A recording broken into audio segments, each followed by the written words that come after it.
When I look at Africa, many questions come to mind. Many times I ask myself, what would happen if Mwalimu were to rise up and see what is happening?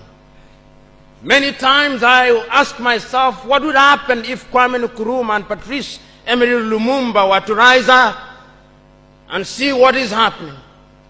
Because what they would be confronted with is an Africa where the Democratic Republic of Congo is unsettled. There is a war going on there, but it is not on the front pages of our newspapers because we don't even control our newspapers and the media. As I speak to you, the Central African Republic is at war, but we talk of it only mutedly.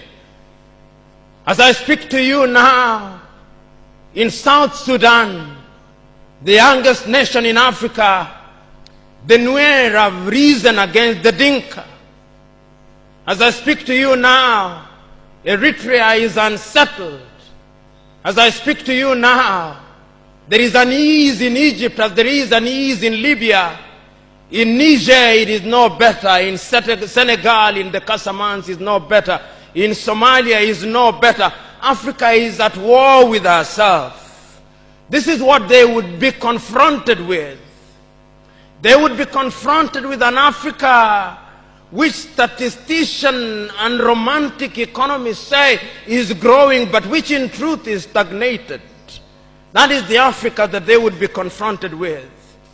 They would be confronted with an African which, as Professor Mlama intimated in our presentation here, is an African which is suffering from schizophrenia.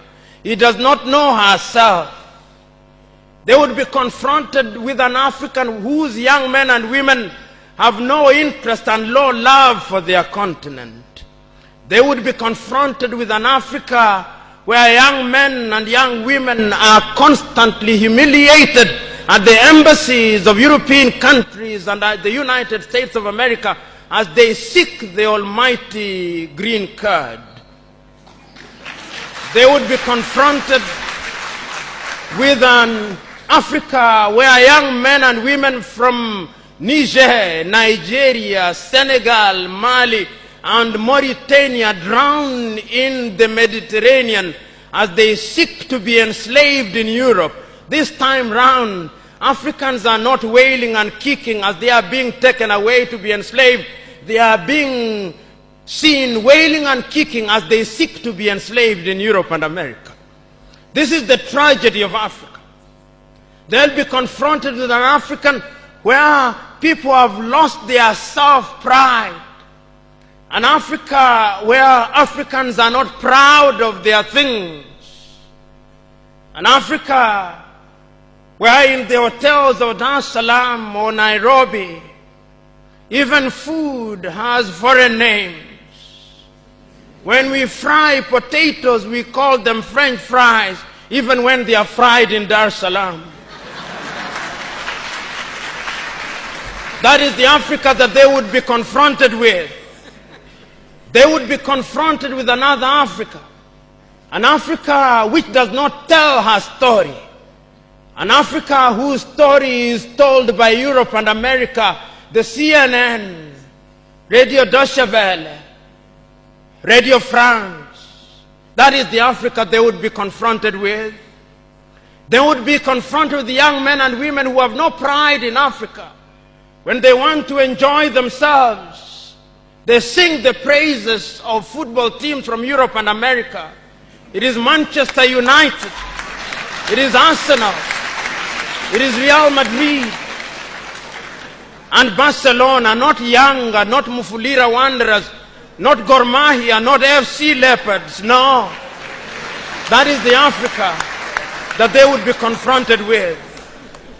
They would be confronted with an Africa which does not enjoy its theater and drama. That Africa celebrates Leonardo DiCaprio. It celebrates Angelina Jolie and Brad Pitt. The Africa does not celebrate Genevieve Naji of Nigeria or Rita Dominic or Lou Jacobs of Nigeria, it does not celebrate Bongowood or Nollywood or Riverwood. It celebrates Hollywood. That is the Africa with which they would be confronted. They would be confronted with African women whose greatest source of joy is cheap grade B Mexican soap opera, La Patrona, La Mujer de mi Vida, The Rich Also Cry. Why must we remind ourselves of these realities? Because throughout the ages, the battle has always been the battle of the mind. And if your mind is conquered, then you are going nowhere. And that is why in the ages of enlightenment in Europe, the great René Descartes said, cogito ergo sum, I think, therefore I am. And therefore, if Africans are to begin to make a contribution in their affairs, Africans must begin to think. But the question is, are we thinking? We have universities in their numbers.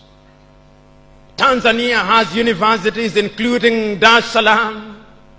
Nairobi has universities, as indeed Kampala, as indeed South Africa, Johannesburg. We have all these universities. We have engineers. But our roads are not being made by Tanzanian civil engineers. It is the Chinese who are present in this assembly who are making our roads.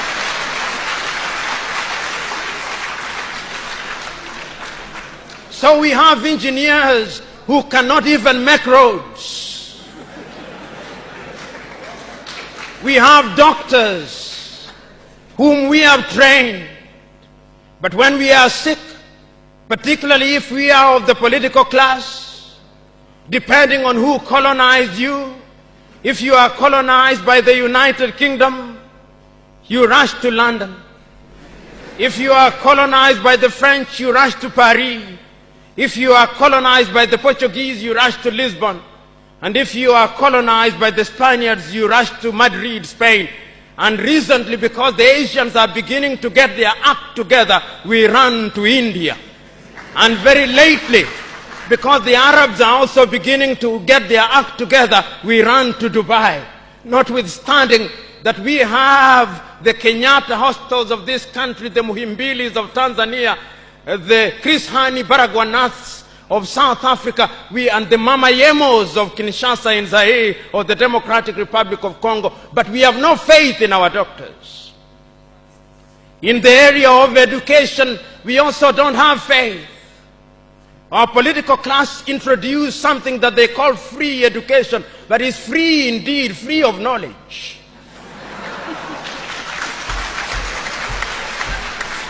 Because they are so suspicious of those institutions that the typical African politician would not dare take their children to those schools. Their children will be educated in the British system, in the American system, so that when they graduate, they go to the United Kingdom, to the United States. Not that there is anything wrong with those institutions, but the agenda is wrong because our leaders long lost the script and ought to be described for who they are, our misleaders. But we are co-authors of our own misfortune. Whenever we are given an opportunity to elect our leaders, we are given a blank check.